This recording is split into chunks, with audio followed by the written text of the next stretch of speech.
Seja muito bem-vindo ao canal. Você está convocado a nos ajudar nesse projeto. Nesse canal você é o sujeito, onde temos a satisfação em auxiliá-lo em sua evolução e a conquistar seus sonhos. Tenho certeza que você fará parte desse projeto e me ajudar a contribuir com sua jornada. Não deixe de deixar seu like de incentivo e compartilhar com seus contatos. Boa leitura. A manipulação do homem através da linguagem.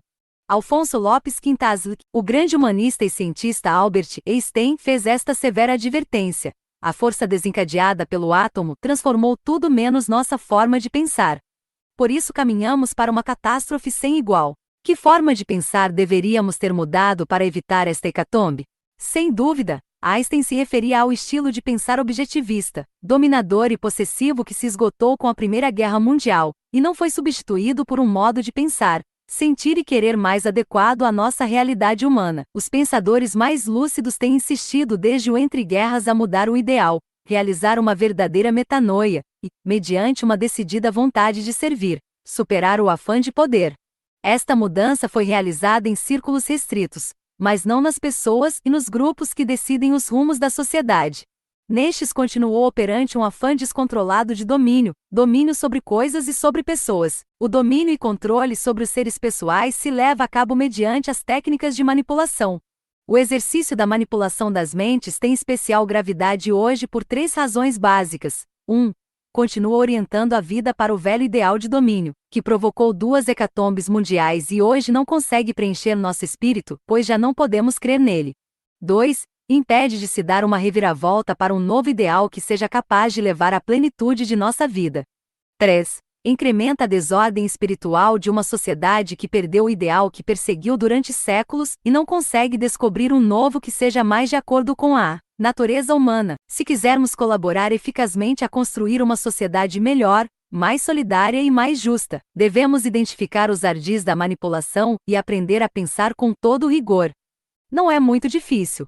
Um pouco de atenção e agudeza crítica nos permitirá desmascarar as prestidigitações de conceitos que se estão cometendo e aprender a fazer justiça à realidade. Esta fidelidade ao real nos proporcionará uma imensa liberdade interior. Não basta viver num regime democrático para ser livres de verdade. A liberdade deve ser conquistada dia a dia opondo-se àqueles que ardilosamente tentam dominar-nos com os recursos dessa forma de ilusionismo mental que é a manipulação. Esta conquista só é possível se tivermos uma ideia clara a respeito de 4 questões. Primeiro, o que significa manipular? Segundo, quem manipula? Terceiro, para que manipula? Quarto, que tática utiliza para este? A análise destes 4 pontos permitir-nos a discernir se é possível dispor de um antídoto para a manipulação. Estamos a tempo de defender nossa liberdade pessoal e tudo o que ela representa. Façamo-lo decididamente. 1. O que significa manipular? Manipular equivale a manejar. De per si, somente os objetos são suscetíveis de manejo. Posso utilizar uma esferográfica para minhas finalidades, guardá-la, trocá-la, descartá-la. Estou no meu direito, porque se trata de um objeto. Manipular é tratar uma pessoa ou grupo de pessoas como se fossem objetos, a fim de dominá-los facilmente. Essa forma de tratamento significa um rebaixamento, um aviltamento. Esta redução ilegítima das pessoas a objetos é a meta do sadismo. Ser sádico não significa ser cruel, como geralmente se pensa. Implica em tratar uma pessoa de uma forma que a rebaixa de condição. Esse rebaixamento pode realizar-se através da crueldade ou através da ternura erótica. Quando, ainda em tempos recentes, introduzia-se um grupo numeroso de prisioneiros num vagão de trem como se fossem embrulhos, e os faziam viajar durante dias e noites. O que se pretendia não era tanto fazê-los sofrer, mas aviltá-los. Sendo tratados como meros objetos em condições subhumanas, acabavam considerando-se mutuamente seres abjetos e repelentes. Tal consideração os impedia de unirem-se e formar estruturas sólidas que poderiam gerar uma atitude de resistência. Reduzir uma pessoa à condição de objeto para dominá-la sem restrições é uma prática manipuladora sádica. Já a carícia erótica reduz a pessoa ao corpo, a mero objeto de prazer. É reducionista e, nessa mesma medida, sádica, ainda que pareça terna. A carícia pode ser de 2 tipos, erótica e pessoal. Para compreender o que, a rigor, o erotismo é, Recordemos que, segundo a pesquisa ética contemporânea, o amor conjugal apresenta 4 aspectos ou ingredientes. 1. A sexualidade na medida em que implica atração instintiva pela outra pessoa, de prazer sensorial, de comoção psicológica. 2. A amizade, forma de unidade estável, afetuosa, compreensiva, colaboradora, que deve ser criada de modo generoso, já que não possuímos instintos que, postos em jogo, deem lugar a uma relação deste gênero. 3. A projeção comunitária do amor. O homem, para viver como pessoa, deve criar vida comunitária. O amor começa sendo dual e privado, mas abriga em si uma força interior que o leva a adquirir uma expansão comunitária. Isto acontece no dia do casamento, quando a comunidade de amigos, no caso religioso, de fiéis acolhe o amor dos novos esposos. 4. A relevância e fecundidade do amor. O amor conjugal tem um poder singular para incrementar o afeto entre os esposos e dar vida a novos seres. Não há nada maior no universo do que uma vida humana e o amor verdadeiro por outra pessoa. Por isso o amor conjugal tem uma relevância singular, uma plenitude de sentido e um valor impressionantes. Estes 4 elementos, sexualidade, amizade, projeção comunitária, relevância, não devem estar meramente justapostos, um ao lado do outro. Devem estar estruturados. Uma estrutura é uma constelação de elementos articulados de tal forma que, se um falha, o conjunto desmorona. Agora podemos compreender de modo preciso o que é o erotismo. Consiste em isolar o primeiro elemento, a sexualidade, para obter uma recompensa passageira, e prescindir dos outros 3. Essa separação puramente passional destrói o amor na raiz, privando-o de seu sentido pleno e de sua identidade. Por isso é violento ainda que pareça cordial e terno. Exerço a sexualidade isolada, porque interessa a meus próprios fins, e prescindo da amizade. Na realidade, não amo a outra pessoa. Desejo o prazer que me é dado por algumas de suas qualidades. Deixo também de lado a expansão comunitária do amor. Não presto atenção à vida de família que o amor está chamado a promover. Recolho-me à solidão de meus proveitos imediatos. Por isso reduzo a outra pessoa a mera fonte de satisfações para mim. Essa redução desconsiderada é violenta e sádica. Posso jurar amor eterno, mas serão palavras vãs, pois o que aqui entendo por amor é simplesmente interesse de saciar minha avidez erótica. É muito conveniente distinguir nitidamente nossos 2 planos, o corpóreo e o espiritual, o que é passível de ser manejado e o que requer respeito. Quando uma pessoa acaricia outra, põe seu corpo em primeiro plano, concede-lhe uma atenção especial. Sempre que umas pessoas se relacionam com outras, seu corpo assume certo papel na medida em que lhes permite falar, ouvir, ver. Se não se trata de uma comunicação afetiva, o corpo exerce a função de trampolim para passar ao mundo das significações que se querem transmitir. Falamos durante horas sobre uma coisa e outra, e ao final lembramos perfeitamente o que dissemos, a atitude que tomamos, os fins que perseguimos, mas possivelmente não sabemos de que cor são os olhos do nosso interlocutor. Estivemos juntos, mas não detivemos nossa atenção na vertente corpórea. Não acontece assim nos momentos de trato amoroso. Nestes, o corpo da pessoa amada adquire uma densidade peculiar, e prende a atenção daqueles que manifestam seu amor. O amante volta-se de modo intenso para o corpo da amada. Vê-se nele a expressão sensível do ser amado, e toma seu gesto de ternura como um ato no qual está incrementando seu amor à pessoa. Seu modo de acariciar terá um caráter pessoal. Em tal caso, o corpo acariciado adquire honras de protagonista, mas não exclui a pessoa, antes a torna presente de modo tangível e valioso. A carícia pessoal não se limita ao corpo, se estende à pessoa. Quando 2 pessoas se abraçam, seus corpos entrelaçados assumem um papel de destaque, mas não constituem a meta da atenção, são o meio de expressão do afeto mútuo. A pessoa em tal abraço não fica relegada a um segundo plano. É, pelo contrário, realçada. Porém, se a atenção se detém no corpo acariciado, simplesmente pela atração sensorial que tal gesto implica, o corpo invade todo o campo da pessoa. Esta é vista como objeto, realidade de que se pode dispor, manejar, possuir, desfrutar. Ora, um objeto não pode ser amado, mas somente apetecido. Daí o caráter triste da expressão mulher-objeto, aplicada a certas figuras femininas exibidas como objeto de contemplação em alguns espetáculos ou tomadas como objeto de posse no dia a dia. O amor erótico dos sedutores do tipo Dom Juan é possessivo, e na mesma medida une-se ao engodo e à violência. Dom Juan, o burlador de Sevilha segundo a perspicaz formulação de Tirso de Molina. Se comprazia em burlar as vítimas de seus enganos e resolver as situações comprometedoras com o manejo eficaz da espada. Esta violência inata, muitas vezes encoberta, do amor erótico explica como se pode passar sem solução de continuidade de situações de máxima ternura, aparente a outras de extrema violência. Na realidade, aí não há ternura, mas sim redução de uma pessoa a objeto. A violência de tal redução não fica menor ao afirmar que se trata de um objeto adorável, fascinante. Estes adjetivos não retiram do substantivo, objeto, o que ele tem de injusto, de não ajustado à realidade. Rebaixar uma pessoa do nível que lhe corresponde é uma forma de manipulação agressiva que gera os diferentes modos de violência que a sociedade atual registra. A principal tarefa dos manipulados consiste em ocultar a violência sob o véu sedutor do fomento das liberdades. Na origem da cultura ocidental, Platão entendeu por Eros a força misteriosa que eleva o homem a regiões cada vez mais altas de beleza, bondade e perfeição. Atualmente se entende por erotismo o manejo desenfreado das forças sexuais, sem outro critério e norma que o da própria satisfação imediata.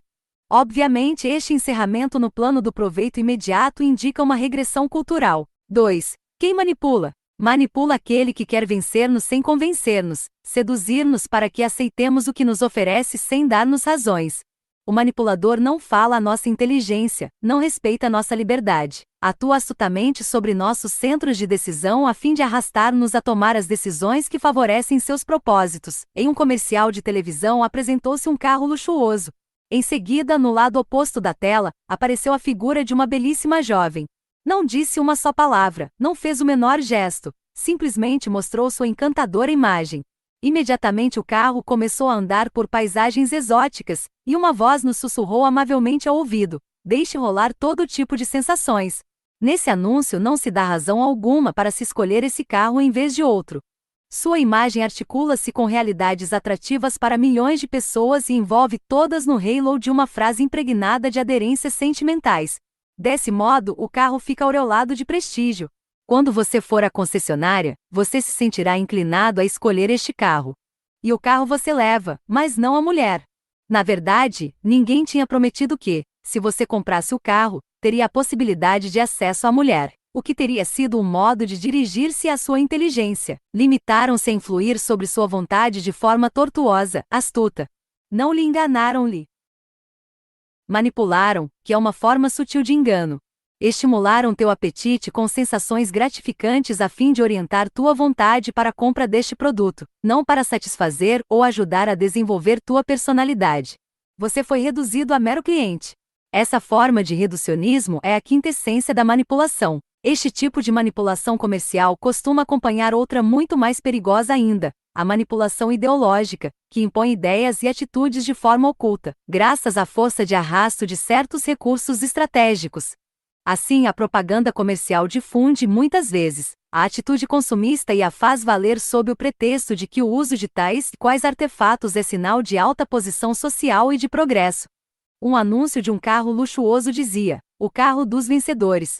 Você que é um vencedor deve usar este carro, que vence na estrada. Carro tal, o vitorioso. Quando se quer impor atitudes e ideias referentes a questões básicas da existência, a política, a economia, a ética, a religião, a manipulação ideológica torna-se extremamente perigosa. Atualmente muitas vezes se entende por ideologia um sistema de ideias esclerosadas, rígido, que não suscita adesões por carecer de vigência e, portanto, de força persuasiva. Se um grupo social assume radicalmente este sistema como programa de ação e quer impô-lo, só dispõe de dois recursos: 1. A violência que se encaminha para a tirania; 2. A astúcia e recorre à manipulação. As formas de manipulação praticadas por razões ideológicas costumam mostrar um notável refinamento, já que são programadas por profissionais de estratégia. 2. 3. Para que se manipula? A manipulação corresponde, em geral, à vontade de dominar pessoas e grupos em algum aspecto da vida e dirigir sua conduta.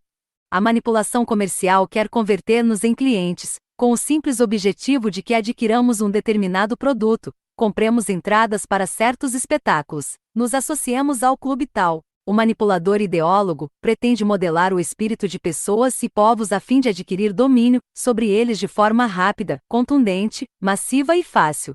Como é possível dominar um povo desta forma? Reduzindo-o de comunidade à massa. As pessoas, quando têm ideias valiosas, convicções éticas sólidas, vontade de desenvolver todas as possibilidades de seu ser, tendem a unir-se solidariamente e estruturar-se em comunidades. Devido à sua coesão interna, uma estrutura comunitária torna-se inexpugnável. Pode ser destruída de fora com meios violentos, mas não dominada interiormente por meio de assédio espiritual. Se as pessoas que integram uma comunidade perdem a capacidade criadora, e não se unem entre si com vínculos firmes e fecundos, deixam de integrar-se numa autêntica comunidade, dão lugar a um punhado amorfo de meros indivíduos, uma massa. O conceito de massa é qualitativo, não quantitativo. 1 milhão de pessoas que se manifestam numa praça com um sentido bem definido e ponderado não constituem uma massa, mas sim uma comunidade, um povo. 2 pessoas, um homem e uma mulher, que compartilham a vida numa casa mas não se encontram, devidamente unidas formam uma massa. A massa se compõe de seres que agem entre si, como se fossem objetos, através de justaposição e choque. A comunidade é formada por pessoas que unem seus âmbitos de vida para dar lugar a novos âmbitos e enriquecer-se mutuamente. Ao carecer de coesão interna, a massa é facilmente dominável e manipulável pelos sequiosos do poder. Isso explica que a primeira preocupação de todo tirano, tanto nas ditaduras como nas democracias, já que em ambos os sistemas políticos existem pessoas desejosas de vencer sem necessidade de convencer, seja de privar as pessoas, na maior medida possível, da capacidade criadora. Tal despojamento se leva a cabo mediante as táticas de persuasão dolosa que a manipulação mobiliza. 4. Como se manipula? Numa democracia as coisas não são fáceis para o tirano.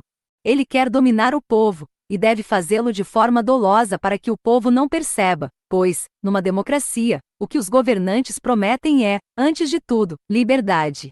Nas ditaduras se promete eficácia à custa das liberdades. Nas democracias se prometem níveis nunca alcançados de liberdade, ainda que à custa da eficácia. Que meios um tirano tem à sua disposição para submeter o povo, enquanto o convence de que é mais livre do que nunca? Esse meio é a linguagem. A linguagem é o maior dom que o homem possui, mas também, o mais arriscado. É ambivalente. A linguagem pode ser terna ou cruel, amável ou displicente, difusora da verdade ou propagadora da mentira. A linguagem oferece possibilidades para, em comum, descobrir a verdade, e proporciona recursos para tergiversar as coisas e semear a confusão. Basta conhecer tais recursos e manejá-los habilmente, e uma pessoa pouco preparada mas astuta pode dominar facilmente as pessoas e povos inteiros, se estes não estiverem de sobreaviso. Para compreender o poder sedutor da linguagem manipuladora, devemos estudar 4 pontos: os termos, os esquemas, as propostas e os procedimentos. A. Os termos. A linguagem cria palavras, e em cada época da história algumas delas adquirem um prestígio especial de forma que ninguém ousa questioná-la. São palavras talismã que parecem condensar em si tudo o que há de excelente na vida humana. A palavra talismã de nossa época é liberdade. Uma palavra talismã tem o poder de prestigiar as palavras que dela se aproximam e desprestigiar as que se opõem ou parecem opor-se a ela. Hoje aceita-se como óbvio. O manipulador nunca demonstra nada, assume como evidente o que lhe convém, que a censura, todo tipo de censura, sempre se opõe à liberdade. Consequentemente, a palavra censura está atualmente desprestigiada. Já as palavras independência, autonomia, democracia, cogestão estão unidas com a palavra liberdade e convertem-se, por isso, numa espécie de termos talismã por aderência. O manipulador dos termos talismã sabe que, ao introduzi-los num discurso, o povo fica intimidado, não exerce seu poder crítico, aceita ingenuamente o que lhe é proposto. Quando, em certo país europeu, realizou-se uma campanha a favor da introdução da lei do aborto, o ministro responsável de tal lei tentou justificar-se com o seguinte raciocínio: a mulher tem um corpo, e é necessário dar à mulher liberdade para dispor desse corpo, e de tudo o que nele acontece. A afirmação de que a mulher tem um corpo é desmontada pela melhor filosofia desde há quase um século. Nem a mulher nem o homem temos corpo, somos corpóreos. Há um abismo enorme entre estas duas expressões. O verbo ter é adequado quando se refere a realidades possuíveis, ou seja, objetos. Mas o corpo humano, o da mulher e o do homem, não é algo possuível, algo do qual possamos dispor, é uma vertente de nosso ser pessoal, como é o espírito. Estendo a mão para cumprimentar e você sente a vibração do meu afeto pessoal. É toda a minha pessoa que sai ao seu encontro. O fato de que meu ser pessoal inteiro vibre na palma de minha mão põe em evidência que o corpo não é um objeto. Não há objeto, por excelente que seja, que tenha esse poder. O ministro intuiu sem dúvida que a frase, a mulher tem um corpo, é muito frágil, não se sustenta no estado atual da pesquisa filosófica e, para dar força a seu argumento, introduziu imediatamente o termo talismã liberdade. A mulher tinha um corpo, e é necessário dar à mulher liberdade para dispor desse corpo. Ele sabia que, com a mera utilização desse termo supervalorizado no momento atual, milhões de pessoas iam encolher-se timidamente. É melhor não contestar essa sentença, porque o que está em jogo é a liberdade, e serei taxado de antidemocrata, de fascista, de radical. E assim efetivamente aconteceu. Se queremos ser interiormente livres de verdade, devemos perder o medo da linguagem do manipulador e matizar o sentido das palavras. O ministro não indicou a que tipo de liberdade se referia, porque o primeiro mandamento do demagogo é não matizar a linguagem. De fato, ele aludia à liberdade de manobra, à liberdade, neste caso, de cada um manobrar segundo seu capricho a vida nascente, respeitá-la ou eliminá-la. A liberdade de manobra não é propriamente uma forma de liberdade, é antes uma condição para ser livre. Alguém começa a ser livre quando, podendo escolher entre diversas possibilidades, liberdade de manobra, opta por aquelas que lhe permitem desenvolver sua personalidade de modo completo, liberdade criativa. Mas uma pessoa que utilize essa liberdade de manobra contra a semente da vida, que corre aceleradamente até a plena constituição de um ser humano, estará se orientando para a plenitude de seu ser pessoal? Viver pessoalmente é viver fundando relações comunitárias, criando vínculos. Aquele que rompe vínculos fecundíssimos com a vida que nasce destrói na raiz seu poder criador, e, portanto, bloqueia seu desenvolvimento como pessoa. Tudo isso se vê claramente quando se reflete. Mas o demagogo, o tirano, o que deseja conquistar o poder pela via rápida da manipulação, age com extrema rapidez para não dar tempo de pensar e submeter à reflexão pausada cada um dos temas. Com isso não se detém nunca para matizar os conceitos e justificar o que afirma, como se houvesse um grande consenso expõe com termos ambíguos, imprecisos. Isso lhe permite a cada momento destacar dos conceitos o aspecto que interessa a seus fins. Quando realça um aspecto, o faz como se fosse o único, como se todo o alcance de um conceito se limitasse a essa vertente. Dessa forma evita que as pessoas a quem se dirige tenham elementos de juízo suficientes para esclarecer as questões por si mesmas e fazerem uma ideia serena e bem ponderada dos problemas tratados. Ao não poder aprofundar-se numa questão, o homem está predisposto a deixar-se arrastar. É uma árvore sem raízes que qualquer vento leva, principalmente se este sopra a favor das próprias tendências elementares, para facilitar seu trabalho de arraste e sedução. O manipulador afaga as tendências inatas das pessoas e se esforça em obstruir seu sentido crítico. Toda forma de manipulação é uma espécie de malabarismo intelectual. Um mágico, um ilusionista faz truques surpreendentes que parecem mágica, porque realiza movimentos muito rápidos que o público não percebe.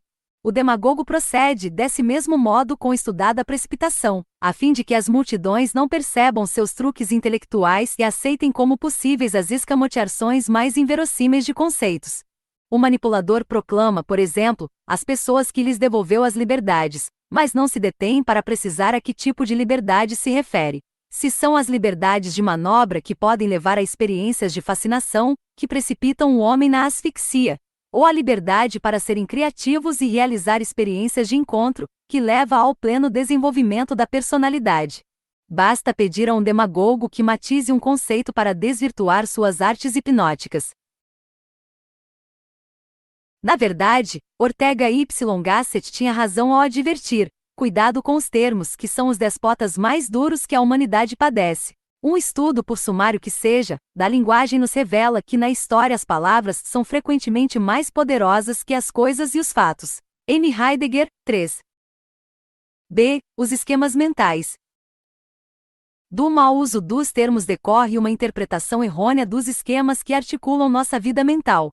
Quando pensamos, falamos e escrevemos, estamos sendo guiados por certos pares de termos: liberdade e norma, dentro-fora, autonomia e heteronomia. Se pensamos que estes esquemas são dilemas, de forma que devamos escolher entre um ou outro dos termos que os constituem, não poderemos realizar nenhuma atividade criativa na vida. A criatividade é sempre dual. Se penso que o que está fora de mim é diferente, distante, externo e estranho a mim, não posso colaborar com aquilo que me rodeia e anulo minha capacidade criativa em todos os níveis. Um dia uma aluna disse em classe o seguinte: na vida temos que escolher, ou somos livres ou aceitamos normas, ou agimos conforme o que nos vem de dentro ou conforme o que nos vem imposto de fora. Como eu quero ser livre, deixo de lado as normas. Esta jovem entendia o esquema liberdade-norma como um dilema. E assim, para ser autêntica, para agir com liberdade interior, se sentia obrigada a prescindir de tudo que lhe tinham dito de fora sobre normas morais, dogmas religiosos, práticas piedosas, etc. Com isso se afastava da moral e da religião que lhe foi dada, e, o que é ainda mais grave, tornava impossível toda atividade verdadeiramente criativa. Aqui está o temível poder dos esquemas mentais. Se um manipulador lhe sugere que para ser autônomo em seu agir você deve deixar de ser heterônomo, e não aceitar nenhuma norma de conduta que lhe seja proposta do exterior, diga-lhe que é verdade, mas só em um caso, quando agimos de modo passivo, não criativo. Seus pais pedem que você faça algo, e você obedece forçado. Então você não age autonomamente. Mas suponhamos que você percebe o valor do que foi sugerido e o assume como próprio. Esse seu agir é ao mesmo tempo autônomo e heterônimo porque é criativa. Quando era criança, minha mãe me dizia: pega esse sanduíche e dá ao pobre que tocou a campainha. Eu resistia porque era um senhor de barba comprida e me dava medo. Minha mãe insistia: não é um bandido, é um necessitado. Vai lá e dá para ele. Minha mãe queria que eu me iniciasse no campo de irradiação do valor da piedade. O valor da piedade me vinha sugerido de fora, mas não imposto. Ao reagir positivamente ante esta sugestão de minha mãe fui, pouco a pouco, assumindo o valor da piedade, até que se converteu numa voz interior. Com isso, este valor deixou de estar fora de mim para converter-se no impulso interno do meu agir. Nisto consiste o processo de formação.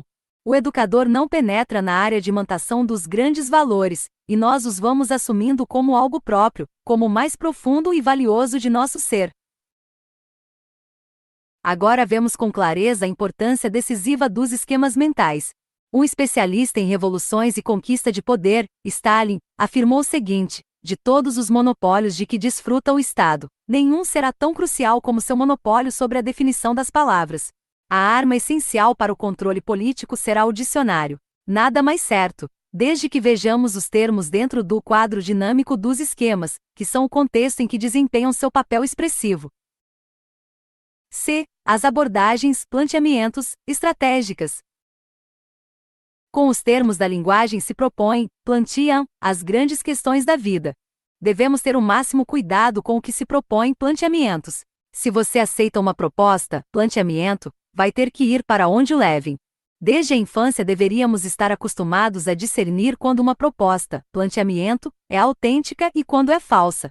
Nos últimos tempos as coisas estão mal colocadas, planteadas com a finalidade estratégica de dominar o povo. Temas tão graves como o divórcio, o aborto, o amor humano, a eutanásia, quase sempre são abordados, planteam, de forma sentimental, como se apenas se tratasse de resolver problemas agudos de certas pessoas.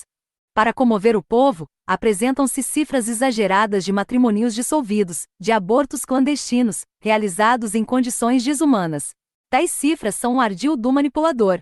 O Dr. B. Nathanson, diretor da maior clínica abortista dos Estados Unidos, manifestou que foi ele e sua equipe que inventaram a cifra de 800 mil abortos por ano em seu país. E ficavam surpresos ao ver que a opinião pública engolia o dado e o propagava com total ingenuidade. Hoje, convertido à defesa da vida, sente vergonha de tal fraude e recomenda vivamente que não se aceitem as cifras apresentadas para apoiar certas campanhas. D. Os procedimentos estratégicos. Há diversos meios para dominar o povo sem que este repare. Vejamos um exemplo. Nele eu não minto, mas manipulo. 3 pessoas falam mal de uma quarta, e eu conto a esta exatamente o que me disseram, mas altero um pouco a linguagem. Em vez de dizer que tais pessoas concretas disseram isso, digo que é o pessoal que anda falando. Passo do particular ao coletivo. Com isso não só infunde medo a essa pessoa, mas também angústia, que é um sentimento muito mais difuso e penoso. O medo é um temor ante algo adverso que nos enfrenta de maneira aberta e nos permite tomar medidas. A angústia é um medo envolvente. Você não sabe a que recorrer. Onde está o pessoal que te atacou com maledicências? O pessoal é uma realidade anônima, envolvente como neblina que nos envolve. Sentimos-nos angustiados. Tal angústia é provocada pelo fenômeno sociológico do boato, que parece ser tão poderoso quanto covarde devido a seu anonimato. Andam dizendo tal ministro praticou um desvio de verbas. Mas quem anda dizendo? O pessoal, ou seja, ninguém em concreto e potencialmente todos. Outra forma tortuosa, sinuosa, subreptícia, de vencer o povo sem preocupar-se em convencê-lo, é a de repetir uma e outra vez, através dos meios de comunicação, ideias ou imagens carregadas de intenção ideológica. Não se entra em questões, não se demonstra nada, não se vai ao fundo dos problemas. Simplesmente lançam-se chavões, fazem-se afirmações contundentes, propagam-se slogans na forma de sentenças carregadas de sabedoria. Este bombardeio diário modela a opinião pública, porque as pessoas acabam tomando o que se afirma como o que todos pensam, como aquilo de que todos falam, como que se usa, o atual, o normal, o que faz norma e se impõe. Atualmente, a força do número é determinante, já que o que é decisivo depende do número de votos. O número é algo quantitativo, não qualitativo. Daí a tendência a igualar todos os cidadãos, para que ninguém tenha poder de direção de ordem espiritual, e a opinião pública possa ser modelada impunemente por quem domina os meios de comunicação. Uma das metas do demagogo é anular, de uma forma ou outra, aqueles que podem descobrir suas trapaças, seus truques de ilusionista. A redundância desinformativa tem um poder insuspeitável de criar opinião, fazer ambiente, estabelecer um clima propício a toda classe de erros. Basta criar um clima de superficialidade no tratamento dos temas básicos da vida para tornar possível a difusão de todo tipo de falsidades. Segundo Anatole France, uma tolice repetida por muitas bocas não deixa de ser uma tolice. Certamente 1000 mentiras não fazem uma só verdade. Mas uma mentira ou uma meia-verdade repetidas por um meio poderoso de comunicação se converte em uma verdade de fato, incontrovertida, chega a construir uma crença no sentido orteguiano de algo intocável, de base, em que se assenta a vida intelectual do homem e que não cabe discutir sem expor-se ao risco de ser desqualificado. A propaganda manipuladora tende a formar este tipo de crenças com vistas a ter um controle oculto da mente, da vontade e do sentimento da maioria. O grande teórico da comunicação McLuhan cunhou a expressão: o meio é a mensagem, não se diz algo porque seja verdade, toma-se como verdade porque se diz. A televisão, o rádio, a imprensa, os espetáculos de diversos tipos têm um imenso prestígio para quem os vê como uma realidade prestigiosa que se impõe a partir de um lugar inacessível para o cidadão comum. Aquele que está sabendo do que se passa nos bastidores tem algum poder de discernimento. Mas o grande público permanece fora dos centros que irradiam as mensagens. É insuspeitável o poder que implica a possibilidade de fazer-se presente nos cantos mais afastados, penetrar nos lares e falar ao ouvido de multidões de pessoas, sem levantar a voz, de modo sugestivo. Antídoto contra a manipulação. A prática da manipulação altera a saúde espiritual de pessoas e grupos. Eles possuem defesas naturais contra esse vírus invasor? É possível contar com algum antídoto contra a manipulação demagógica? Atualmente é impossível de fato reduzir o alcance dos meios de comunicação, ou submetê-los a um controle de qualidade eficaz. Não há defesa mais confiável do que a devida preparação por parte de cada cidadão. Tal preparação inclui 3 pontos básicos. 1. Estar alerta. Conhecer detalhadamente os ardis da manipulação. 2. Pensar com rigor, saber utilizar a linguagem com precisão, propor bem as questões, desenvolvê-las com lógica, não cometer saltos no vazio. Pensar com rigor é uma arte que devemos cultivar. Aquele que pensa com rigor dificilmente é manipulável. Um povo que não cultive a arte de pensar, com a precisão devida, está à mercê dos manipuladores. 3. Viver criativamente. O que há de mais valioso na vida somente se pode aprender verdadeiramente quando se vive. Se você, por exemplo, promete criar um lar com outra pessoa, e for fiel a essa promessa, vai aprendendo dia a dia que ser fiel não se reduz à capacidade de aguentar. Aguentar é para muros e colunas. O homem está chamado a algo mais alto, a ser criativo, ou seja, a ir criando em cada momento o que prometeu criar. A fidelidade tem um caráter criativo. Quando o manipulador de plantão diz a seu ouvido: chega de aguentar, procure satisfações fora do casamento, pois isso é que é imaginativo e criador, você saberá responder adequadamente: amigo, não estou para aguentar, mas para ser fiel, que é bem diferente. Você dirá isso porque saberá por dentro o que é a virtude da fidelidade e suas consequências. A mobilização de um contra-antídoto, a confusão da vertigem com êxtase. Se tomamos estas 3 medidas, seremos livres apesar da manipulação. Mas aqui surge um grave perigo. Quem deseja dominar-nos está pondo em jogo um contra-antídoto, que consiste em confundir 2 grandes processos de nossa vida, o da vertigem e o do êxtase. Se caímos nesta armadilha, perderemos definitivamente a liberdade. A vertigem é um processo espiritual que começa com a adoção de uma atitude egoísta. Se sou egoísta na vida, tendo a considerar-me como o centro do universo, e a tomar tudo que me rodeia como meio para meus fins.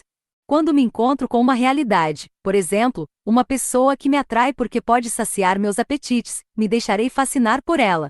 Deixar-se fascinar por uma pessoa significa deixar-se arrastar pela vontade de dominá-la para pô-la a meu serviço. Quando estou a caminho de dominar aquilo que inflama meus instintos, sinto euforia, exaltação interior. Parece que estou para obter uma rápida e comovedora plenitude pessoal. Mas essa comoção eufórica degenera imediatamente em decepção, porque ao tomar uma realidade como objeto de domínio, não posso encontrar-me com ela, e não me desenvolvo como pessoa. Lembremos que o homem é um ser que se constitui e desenvolve através do encontro. Essa decepção profunda me produz tristeza. A tristeza sempre acompanha a consciência de não estar a caminho do desenvolvimento como pessoa. Essa tristeza, quando se repete uma e outra vez, se torna envolvente, asfixiante, angustiante. Vejo-me esvaziado de tudo o que necessito para ser plenamente homem. Ao vislumbrar esse vazio, sinto vertigem espiritual, angústia. Se o sentimento de angústia é irreversível, porque não sou capaz de mudar minha atitude básica de egoísmo, a angústia dá lugar ao desespero. A consciência lúcida e amarga de que tenho todas as saídas fechadas para minha realização pessoal. Um jovem estudante um dia se esforçou em convencer uma amiga viciada em drogas de que ela estava se destruindo. Ela o interrompeu e disse com desalento: não perca seu tempo. Sei perfeitamente que estou à beira do abismo.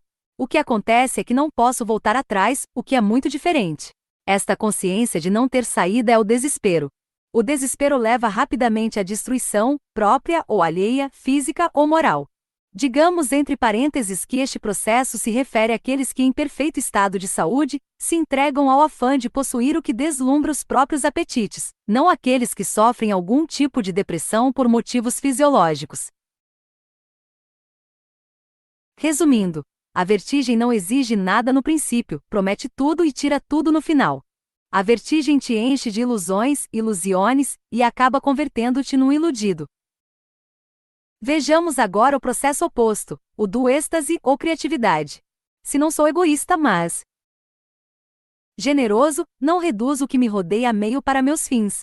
Eu sou um centro de iniciativa, mas você também o é. Por isso lhe respeito como você é, e no que você está chamada a ser. Este respeito me leva a colaborar com você, não a lhe dominar. Colaborar é articular minhas possibilidades com as suas. E esta articulação é o encontro. Ao encontrar-me, desenvolvo-me como pessoa e sinto alegria. Esta alegria, em seu grau máximo, se chama entusiasmo. Entusiasma-me encontrar realidades que me oferecem tantas possibilidades de agir criativamente, que me elevam ao melhor de mim mesmo. Essa elevação é o êxtase. Quando me sinto próximo à realização de minha vocação mais profunda, experimento uma grande felicidade interior. Esta felicidade me leva à construção de minha personalidade, da minha e as daqueles que se encontram comigo. Aqui está um Dado decisivo: no processo de êxtase, o encontro cria vida de comunidade. O processo de vertigem a destrói. O êxtase é um processo espiritual que ao princípio exige de você por inteiro, lhe promete tudo e ao final lhe dá tudo. O que é que exige no princípio? Generosidade. Você não encontrará nenhuma só ação que seja criativa no esporte, na vida de relação, na vida estética ou religiosa que não tenha em sua base alguma dose de generosidade. Se você for egoísta ao praticar esporte, você reduzirá o jogo à mera competição, que é uma das formas de vertigem da ambição. Você vai tomar os companheiros de jogo como meios para seus fins. Você não construirá unidade mas dissensão, e vai gerar violência. Ficam claras as consequências da vertigem e do êxtase. A vertigem anula pouco a pouco a criatividade humana, porque impossibilita o encontro, e toda forma de criatividade ocorre no homem através da construção de diversos modos de encontro, diminui ao máximo a sensibilidade para os grandes valores, torna impossível a construção de formas elevadas de unidade. O êxtase, ao contrário, incrementa a criatividade, a sensibilidade para os grandes valores, a capacidade de unir-se de forma sólida e fecunda com as realidades ao redor. Agora podemos responder lucidamente à pergunta que deixamos pendente. Dizíamos que o tirano domina os povos reduzindo as comunidades a meras massas. Faz isso minando a capacidade criadora de cada uma das pessoas que constituem tais comunidades. Este empobrecimento das pessoas se consegue orientando-as para diversas formas de vertigem, não para o êxtase. Para isso, o demagogo manipulador confunde ambas as formas de experiência, e diz às pessoas, sobretudo aos jovens: concedo a vocês todo tipo de liberdades para realizarem experiências exaltantes de vertigem. Essa exaltação é a verdadeira forma de entusiasmo, e conduz à felicidade e à plenitude. Se caímos nesta armadilha ardilosa, não teremos futuro como pessoas. Vertigem e êxtase são polarmente opostos em sua origem, que é a atitude de egoísmo, por um lado, e a de generosidade, por outro, e são diferentes em seus fins. A vertigem tende ao ideal de dominar e desfrutar. O êxtase se orienta para o ideal da unidade e solidariedade. Confundir ambas as experiências significa projetar o prestígio secular das experiências que os gregos denominavam êxtase, elevação ao que há de melhor em si mesmo, sobre as experiências de vertigem e dar uma justificação aparente às práticas que conduzem o homem a formas de exaltação aniquiladora. Nossa vontade de sobrevivência como seres pessoais nos leva a perguntar se há um antídoto contra a confusão entre vertigem e êxtase. Afortunadamente, há, e se baseia na convicção de que o ideal é que decide tudo em nossa vida. Somos seres dinâmicos, devemos configurar nossa vida de acordo com o ideal.